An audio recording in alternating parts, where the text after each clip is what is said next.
AITAH for stepping up when my little sister got her period. NTA. Hey, big sis. You're doing a wonderful job. Your little sister is reliant on you for experiences you've already had. Meaning you've grown close enough to be her safe space. Your mother should have been proud of you for doing that. 'Cause us internet strangers are. Keep your head up. P.S. When I got my first period, I had the period poops and I told my mom I split my butt in half and I won't stop bleeding from there. She told me to stuff wads of tissues and wait for it to pass. Next day, I woke up to a small puddle on my bed in the morning and the dread that my butthole was broken beyond repair. Point of the story is that not all moms are fantastic at breaking the news of the monthly pains. I'd much rather have had an older sister who sat me down for hot chocolate and taught me what's to come. NTA. Not at all. Your mom is though. You handled things great and your mom decided to take her guilt of not being there out in you. If it was really important to your mom that she be the one to explain things, she had lots of opportunity. Your sister is 12. Could have happened long ago. Your mom could have pre-taught what was important to her. You did nothing wrong. Your mom can't handle her own emotions. Let her be mad. I don't know your relationship, so I don't know how to tell you to move forward. If she's a safe person, you could try telling her later that you of course would help your sister. No matter what the situation, if your mom was there, you would have gotten her or your sister would have gone to her on her own. She was not. That is not your fault. If it was important to her that she be the one to do the teaching, this event is no surprise, so she should have taught her before now. You should not be in trouble for helping a scared girl who got her first period. You would have done the same thing for a stranger. And this is your sister. NTA. Did they stop explaining this shit to kids in like 5th, 6th grade? Greater than it was her job as a mother to explain everything to Allie, yeah. But she chose not to get ahead of that. There's no prize for swooping in after the fact. NTA. Sounds like your mom is projecting her feelings because she feels like she missed out on a special bonding moment with your sister. This is just my assumption, but she's probably struggling with the fact that she has to work more and has guilt because of it. NTA. I wish my sister had acted like this. We were on vacation with my dad and I found out in a fuel station toilet and told her. Instead of helping, she laughed at me and said, "Have fun telling someone." I just hid my dirty undies for the rest of the vacation and my mom found them in my bags when dad dropped us home. AITAH for mentally checking out at a weekend camping trip my BF invited me to. NTA. I would start thinking about your relationship on what you want here. This person doesn't seem like they mesh with your wants. NTA. So your BF brings his sober GF to a drunk fest full of girls he has slept with. And he is disappointed in you. Your boyfriend took you, a recovering alcoholic, to a 5-day drink and fuck fest in the forest with several of his exes?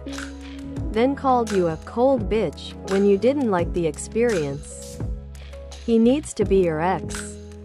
NTA. This guy honestly doesn't seem good for you. Or like he cares about you that much. Taking you to an event like that without even warning you of what takes place, especially given that you're sober, is just wild. And he called you a bitch? You need to leave immediately. Being surrounded by his ex-partners or flings without warning would have also immediately turned me off of him. This man doesn't know you. He didn't anticipate the wants and needs of his sober girlfriend.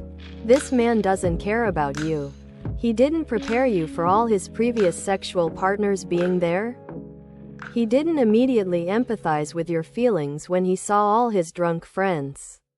Don't kid yourself. You're a convenience until he meets a woman he actually loves. Respect and love yourself enough to recognize the reality and improve your life from moving on without him. AITAH. WIBTA. If I tell my husband's ex she has to move out? TBH. I think you're letting your family judge you on this. If things are going great, why change them? Just because two people who have no idea about the situation and are on the outside looking in are saying it's one thing versus the other, it sounds like jealousy. If you ask me, did they only say it after you gushed about how easy it was? For most people, this would be a hell no. But most people don't have the sort of relationship you have with your husband's ex. And, like, did they split amicably?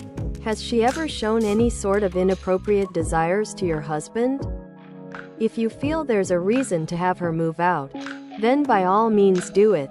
But don't let anyone force you to second guess what you know to be true, either on Reddit or in your personal life. Ultimately, if you see no red flags or dangers, then there's no reason to kick her out. That sounds like a great arrangement.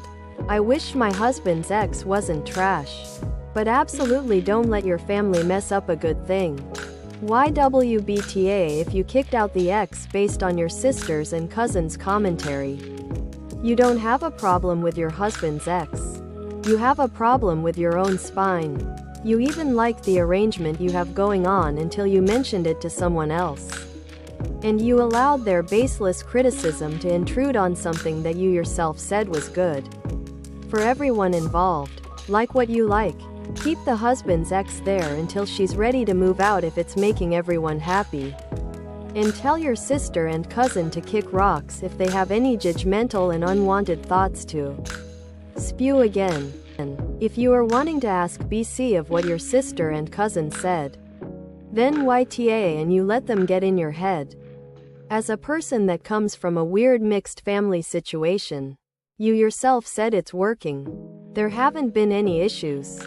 Everyone's happy. And most importantly, no one is trying to sleep with your husband. I'm only assuming you wouldn't have let her stay if you thought this would be an issue. Do what works for you and your family. Don't let everyone else's judgments affect your kids and family life. Do what makes you and your family happy.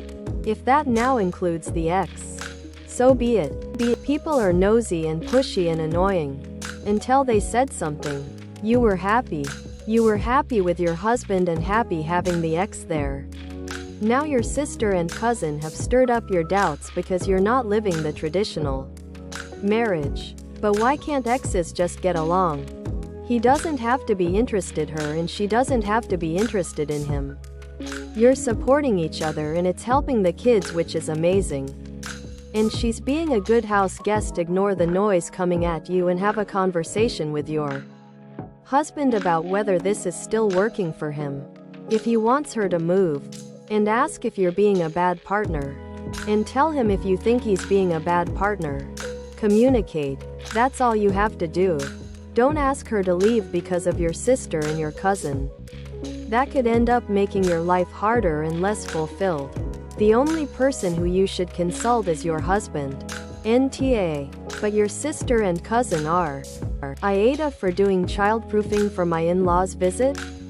NTA. Instead of worrying the entire visit that their kid could ruin something expensive, the visiting parents can rest assured that the space has been child-proofed. As long as all the changes don't make the space uncomfortable, e.g. squeaky plastic couch covers or all decor being hidden so the place is bare. I think it makes a lot of sense. You are making the visit less stressful for everyone. NTA. It seems like you are taking steps to make your in-laws feel more comfortable and less stressed about their toddler's behavior in your home. You have protected your belongings to some extent, and if toddler spills something, no one will have to be stressed or worried about it. Some people childproof everything in their homes. Others don't do it at all. I think it depends a lot on the child in question. My sister's eldest obeyed implicitly when he was young, to stay out of things he wasn't supposed to touch, and they never had to childproof anything.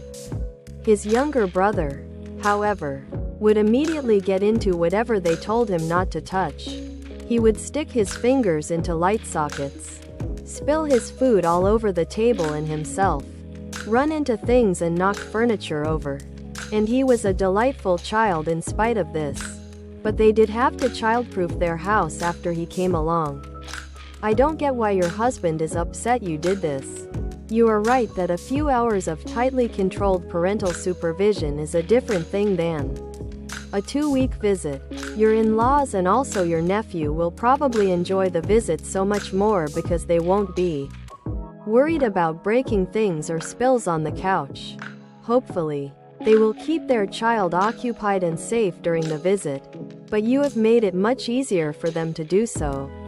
Your husband is wrong to assume that because some people don't childproof their homes, that no one should have to do so. Again, it depends on the personality and activity level of the child or children in question.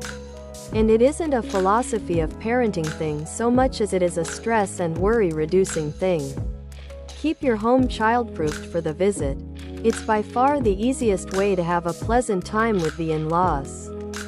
NTA greater than he told me he felt that I was preparing our house as if we were hosting messy and uncivilized people.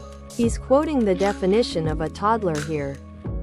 NTA, a child of 3 is messy and uncivilized. That's normal. It's for the child's safety as well as protecting your property. Husband hasn't been paying attention to your friends who have kids. NTA, your husband is so invested in family that he's failing to see the reality of having a 3-year-old living with you guys for 2 weeks. Just grow a spine and put your foot down and say that's how it's going to be. Then, when your chaotic nephew arrives, you can wait for him to admit that you were right.